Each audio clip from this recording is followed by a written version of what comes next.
Happy Halloween, my crafty friend, and thank you so much for joining me in today's giant junk journal grimoire style flip through video. Before I get into the book that I am so proud to share, I had to do a little show and tell to show off this adorable Kleenex box cover that my mom gave me yesterday. It was just such an exciting surprise gift, and she spent hours and hours and hours making this with the little black cat and the little jack-o'-lanterns and the ghosties, and the Kleenex comes out the top. So yeah, I told my mom that I was synchronistically planning to share my new journal on a haunted house book background, and I told her I would be showing this off and telling everybody how proud I am of my mommy who made me a Kleenex box. So she told me to be sure to give credit to Mary Maxim for the design. She does a lot of these plastic canvas Kleenex box covers, and yeah, she gets them from Mary Maxim. Not sponsored, but hey, if they want to sponsor me, those would make awesome gifts for Mother's Day and Christmas and birthdays and so on. Anyway, let's get into the journal. So I have spent more than a year working on this bad boy or bad girl, and she is like the book I am the most proud of all the journals I've ever made. Part of me, like, I considered keeping it for myself, but I just can't justify it since I've already made what I call my giant hoarder's journal, and that I'll eventually do a flip through video for. I'm just waiting to do a few final details, like my perfectionistic instinct is to complete it before I share it in a video, so that's coming up someday. But meanwhile, this is the book I've spent the longest on, so I've worked on it while also working on other journals, and yeah, it's just an amazing book in my not so humble opinion. I'm really proud of it. So the journal started with the spine, and it is just, in my opinion, again, amazing. Like, I don't want to sound like I'm bragging too much, but I think this is like the coolest book spine ever. As you can see, they are real gemstones, and I've arranged them in the pattern of chakra gems. So amethyst for the crown chakra, into iolite and tanzanite for the third eye, into turquoise and light blue apatite for the throat, peridot and malachite for the heart, citrine and rutilated quartz for the solar plexus, amber and sunstone for the sacral chakra, and then garnet for the root. So yeah, the chakra gems. And after I made the spine of the book, this is the first part of this journal that I actually completed. It sat in my apartment for a couple of months because I couldn't decide what kind of a book to make it into, since I just love so much how the spine turned out. And one evening when I was going for my nightly walk, I just had this aha moment of, okay, like the higher chakras are related to our spiritual identity, our communication, our intuition, our celestial divine connection. And the lower chakras are related to our humanity, manifestation and project management, sexuality, friendships and attractions, groundedness, physical health, stamina.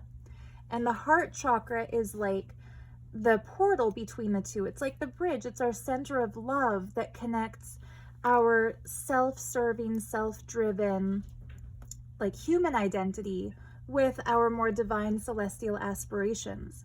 And I just had this idea to make a book of shadows that's all about humanness and what we strive for as goals and what we experience, the ups and downs of human life, from a mystical, the craft kind of a perspective. Book of shadows on one side and a book of light on the other that focuses on divinity and spiritual growth and spiritual strength and magic from like a light magic perspective. And so here it is, the Book of Light and the Book of Shadows. It's 2 books in one. I've done 2 separate removable books within this cover. So the Book of Light and the Book of Shadows. And I think we'll start with the Book of Light.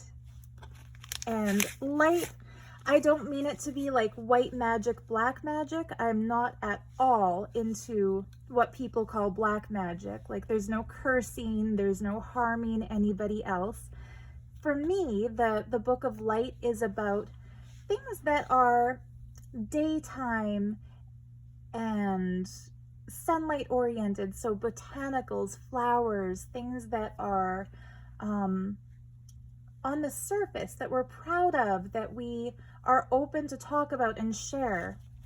And then shadows has more to do with shadow work. So things that might be fears we're seeking to overcome, or grappling with the concept of our own mortality and understanding what it is to be human and to live within the finiteness or the perceived finiteness of a life cycle. So it's not in any way meant to be white magic, black magic. It's more like daytime, nighttime, conscious, subconscious, hopes and dreams, fears and reservations, that sort of thing. So anyway, the cover. I made the Book of Light white, painted background white, and I did a lot of doodling with silver fabric paint. I did silvered book corners, and then the center is a textile collage made out of sari trims and fussy cut sari flowers. And as you saw, this is a pocket. And there's a funny story how that pocket came to be there. If you peek inside it, there's a big mound of rose quartz crystal chips hidden under this pocket that I had initially glued onto the cover, but I used the wrong kind of glue, so it wound up looking really messy and ugly. So that's why I did this fabric collage, but I actually think the fabric collage looks better than my first plan did anyway, so it's like a happy accident. In this pocket, just to show that it's a pocket, I put this pretty vellum print of an angel and this beautiful mucha print of the lady whose halo is all the zodiac signs, but I'm actually going to go ahead and put them in the book. So the closure is a lovely organza ribbon that's permanently attached under the binding. And yeah, here we are. So the first page of the Book of Light is a deck of crystal oracle affirmation cards that I've printed out and put into these things. I call them shelves. It's like having a shelf in your book to store the cards. And so the way crystal oracle affirmation cards work is that you pull one at random and it's your message for the day. So Sodalite, you are supported by the universe to remain focused during stressful times and see your path to new ideas. What a beautiful message. I'll say that's our message, yours and mine, for this flip through. But yeah, each card is different. Each message is different. Kyanite has kind of jumped out, so I think this card also wants to be shown. Restore the flow of energy to your chakras while being supported by Mother Earth through your journey. I take that as a affirmation sign that yes, I was meant to put chakra gems on the book. So anyway, I find this to be a really fun thing to include. I've done that once before in a crystal healing themed journal, and I'm sure I'll do it again. But people sometimes ask me what to write in a journal, and having a deck of oracle cards near your journal can make a really good go-to prompt. Like, what do you want to write about? You can do some journaling about how the universe is supporting you if you pull the Sodalite card, or do some journaling about which chakras you feel you express from the most and why if you pull the Kyanite card, or Opal, the gem of the gods, is guiding you to strengthen your intuition and achieve all your goals. So if that's your journaling prompt, what are your goals? You could journal about that. So anyway, these kind of serve multiple purposes. They're affirmations, they tell you what the gems represent, and they can be cool journaling prompts. So on the cover of the Book of Light, I made the cover just this pretty flowery green fabric, and I clipped to it a little mini book that I made that I think is so super cute. The cover is just a big piece of vintage lace that I found at a thrift shop. I think it's vintage, it could be newer. But I sewed in just a single signature. I attached a piece of thrifted jewelry. This was a broken earring with a clear faux crystal that's super cute. And this is just a little spell book. So the front of each page has a space where if you're into mystical craft, witchcraft as some call it, but I don't like the negative energy people think that means. But if you're into spellcraft, here's where you can write the date where you came up with or discovered the spell, the moon, so is it waxing, full, or waning, the name of the spell or a brief description of its purpose, the ingredients you need for it, the steps, etc., etc. And since they're such tiny little pages, I also printed a page for notes on the back of each spell page. And then in the center, it just reverses. So spell name and then the note page. So you could either just fill in the book as it is, or you could take the front half as your light magic spells and the back half as your shadow work spells, if you chose to. So a lot that you could do with that. I just thought it was so cute. And by keeping it separate from the big giant book, you can throw it in your purse or your backpack and take it with you for journaling on the go. Whereas the entire book might be a little too big. It might be something you want to leave on your nightstand or altar or whatever. The lining fabric is this beautiful sunshine over a purple background. The pocket is just a big fun piece of sari trim. And into it I put pages I took out of a thrifted book about kitty cats because cats are adorable.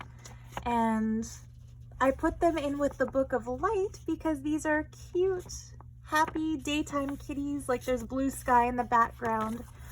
And yet I still think they fit the theme of craft because cats are often believed to be the familiars of witches. So I'm going to put this in here since I never like to leave a tuck spot empty. That's just a fussy cut image of chrysocolla. Pretty yellow flowers on this printable image. I used a lot of floral sari trims and botanical images in the Book of Light.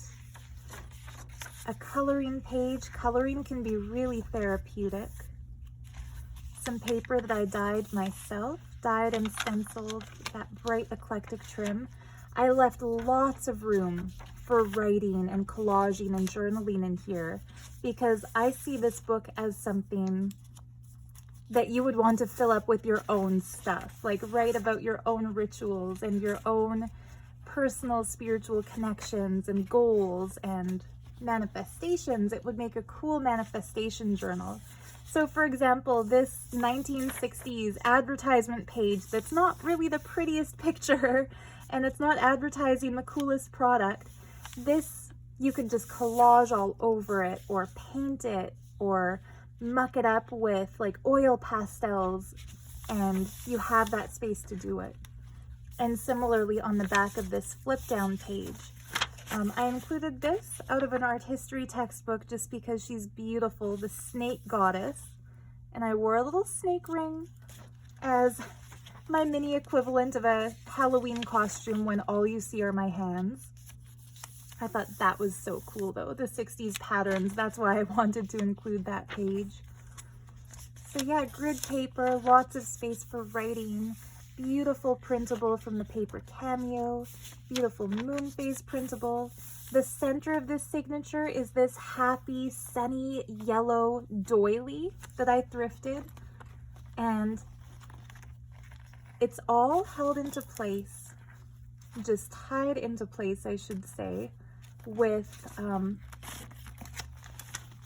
blue thread.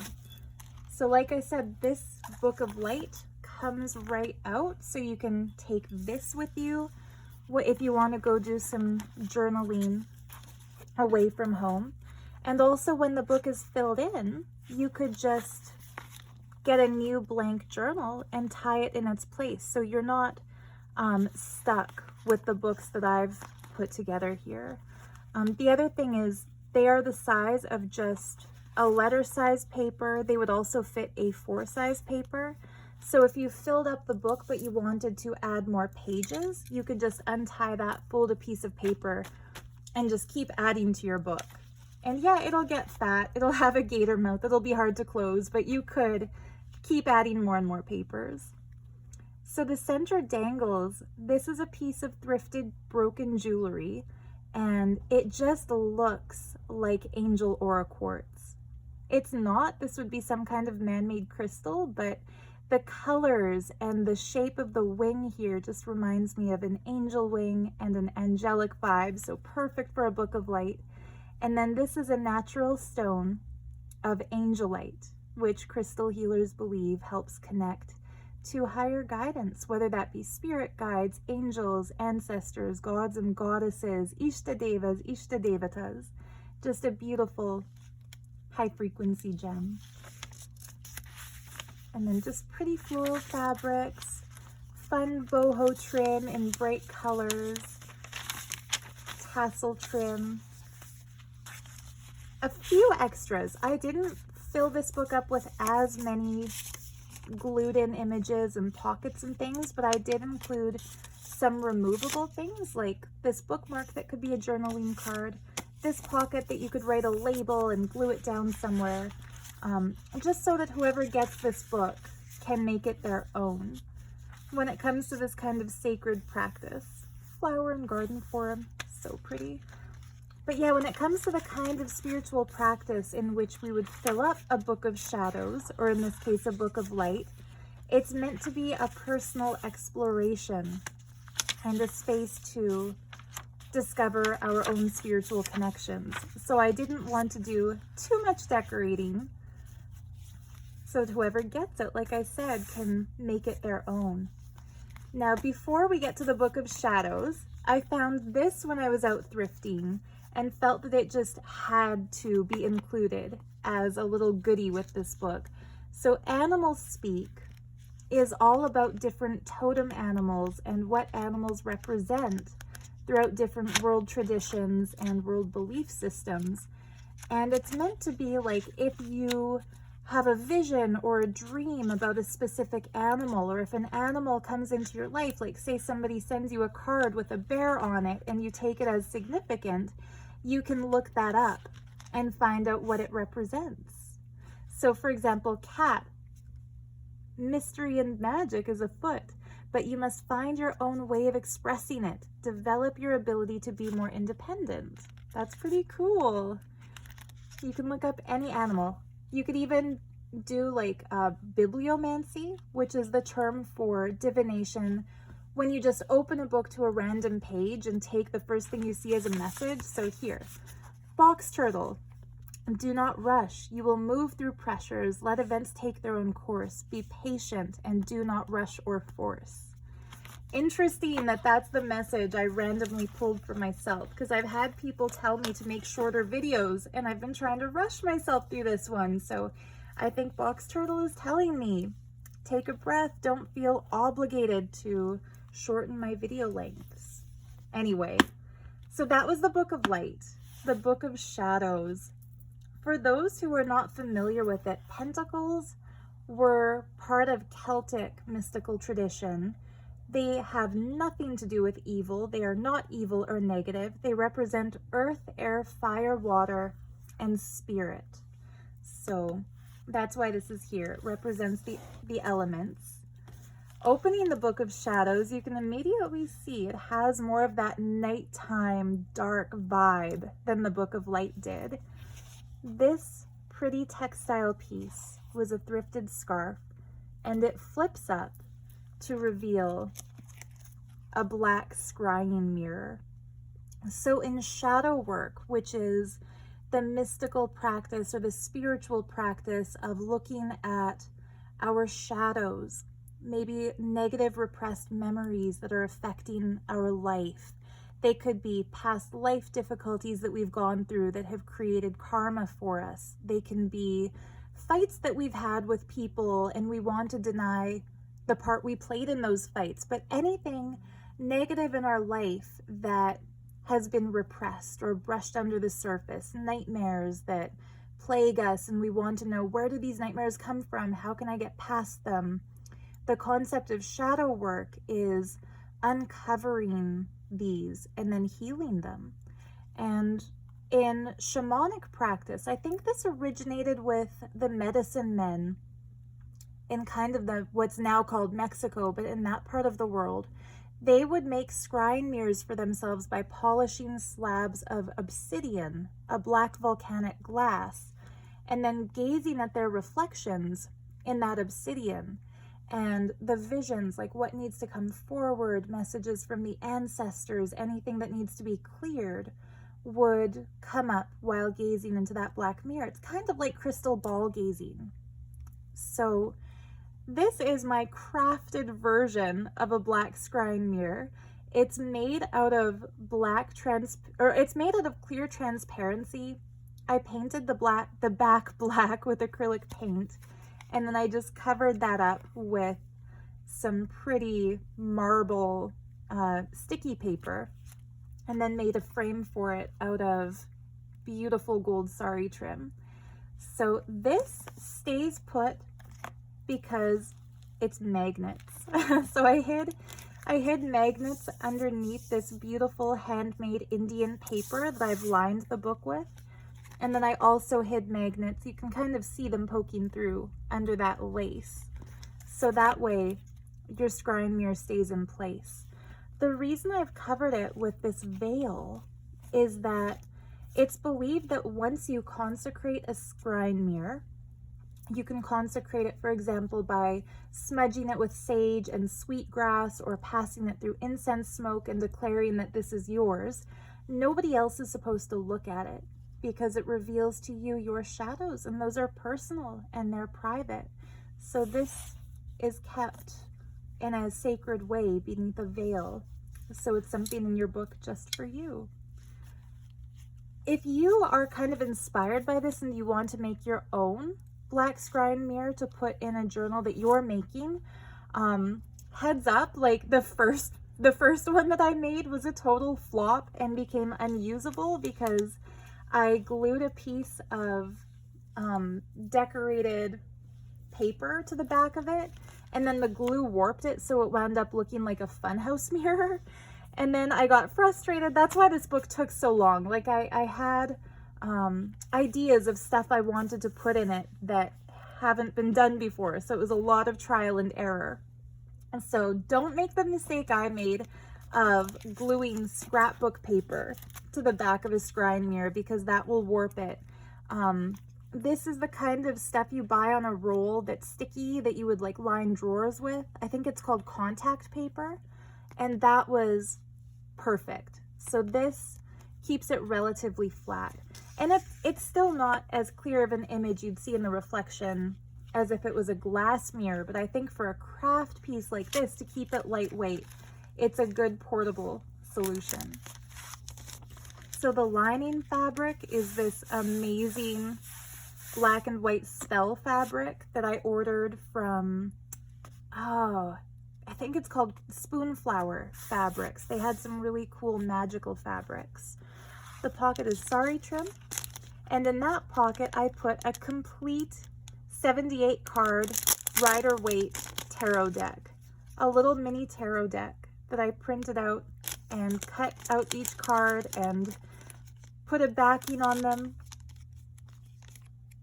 So pretty, right?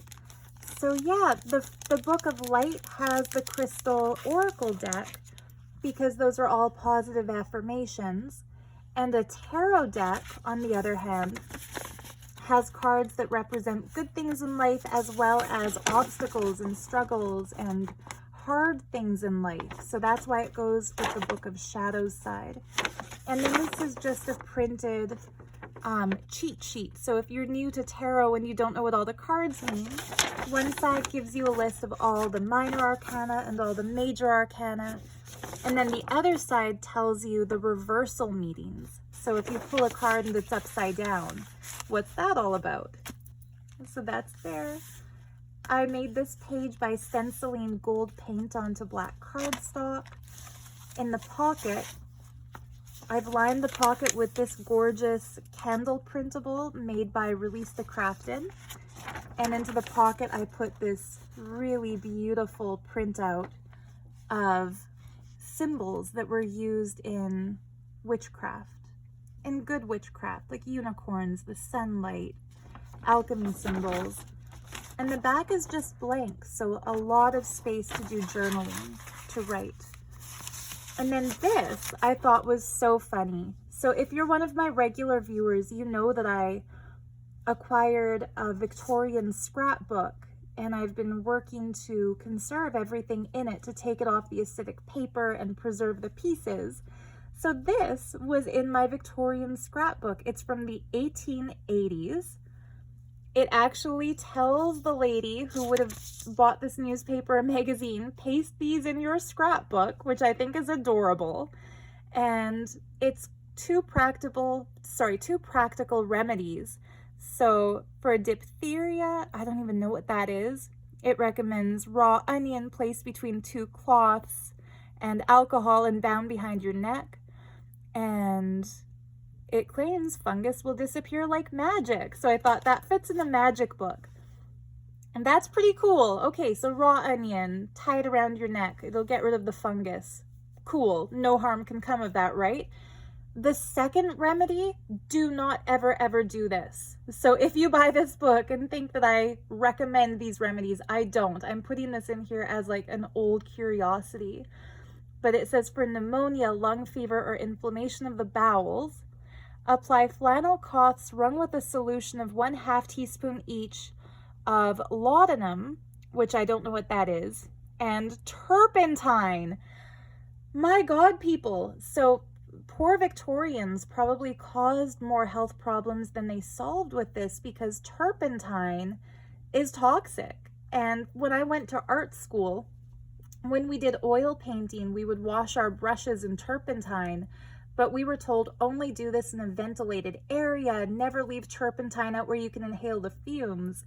And a lot of artists, like for example Van Gogh, who's kind of famous for his eccentricities and cutting off his own ear and being kind of crazy, it's believed that a lot of oil painters went crazy because they were inhaling turpentine fumes. And so it's kind of sad, not kind of, it's really sad to know that back in the day, they would recommend that people huff turpentine as a cure for pneumonia. So yeah, don't do that. And then on the back, I noticed this after I put it in the book, it's stories about somebody who was murdered and suffocated, and somebody else who suffocated in their bed. So that's pretty dark. The lady who had that scrapbook, it was glued down, so the sad stuff was covered. But yeah, you don't need to keep that. Whoever buys this book, I just thought it was interesting to include a little Victorian thing.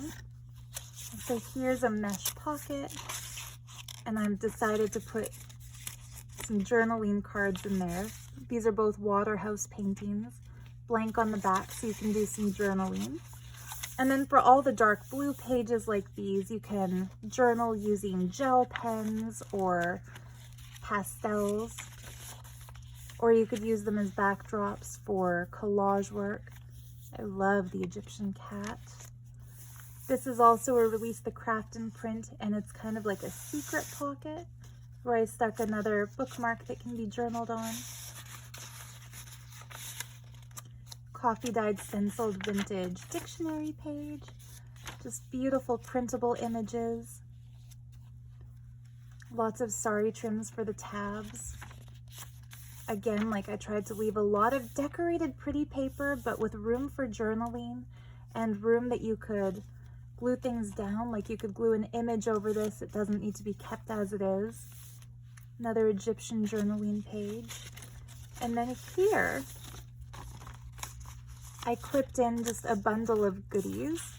So more of those little transparent papers. And then a beautiful printout of the goddess Isis with her wings spread. Blank on the back.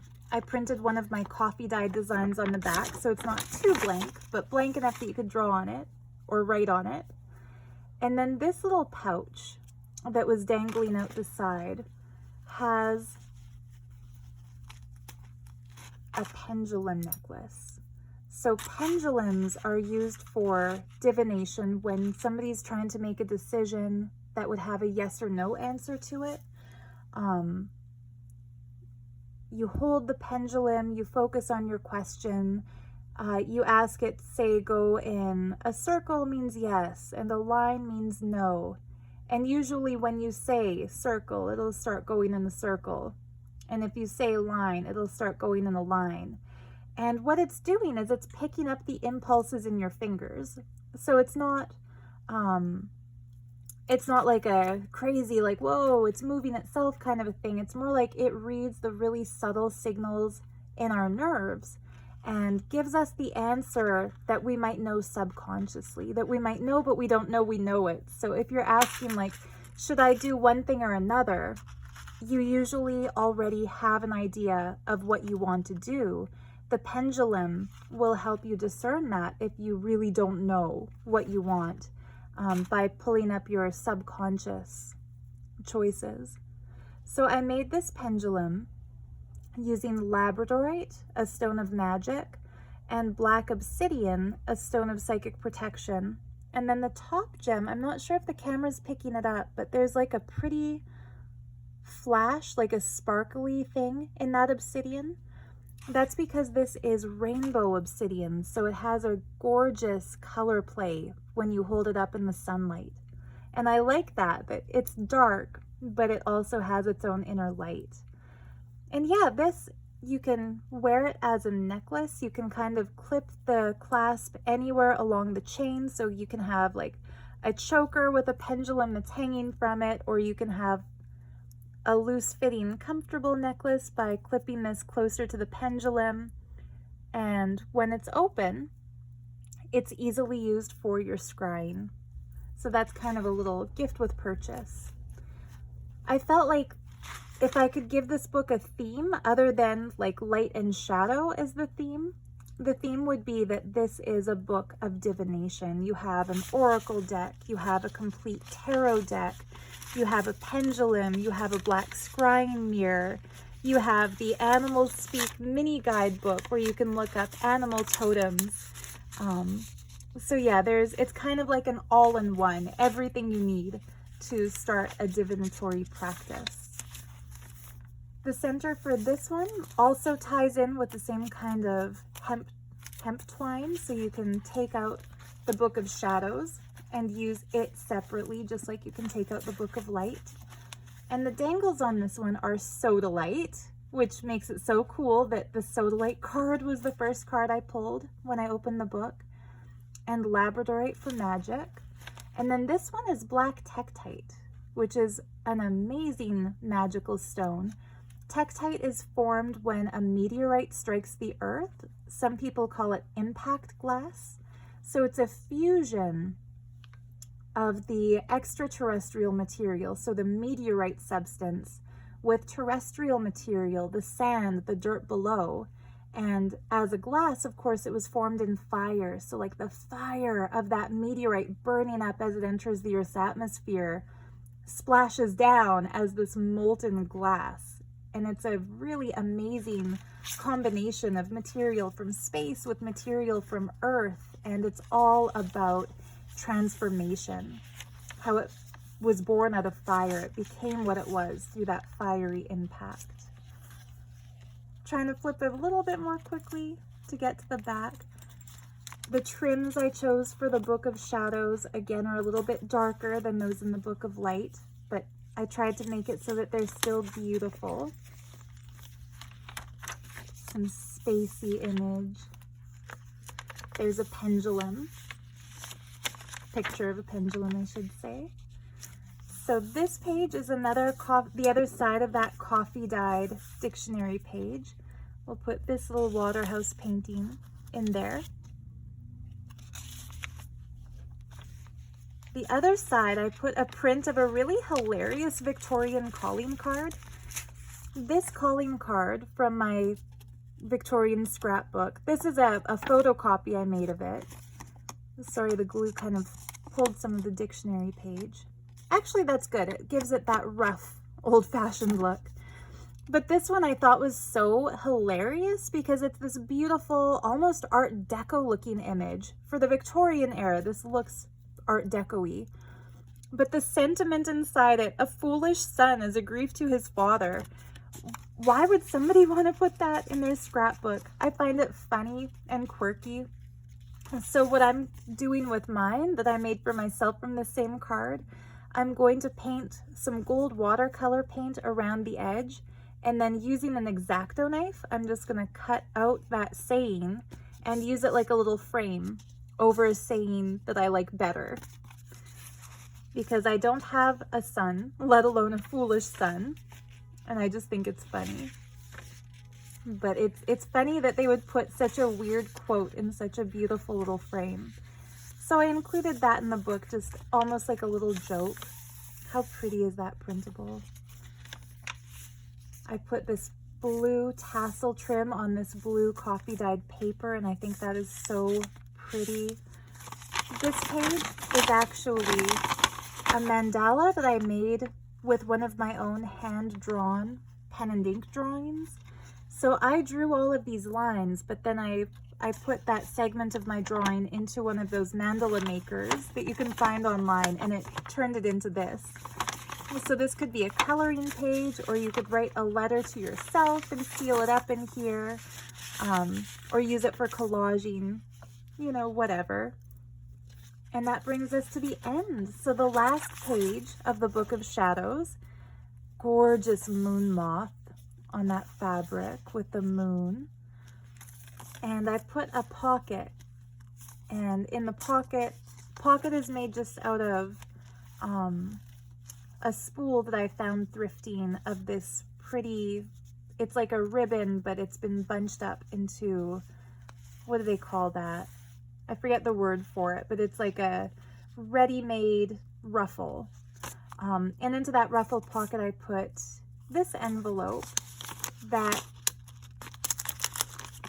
opens up to give lots of space for journaling.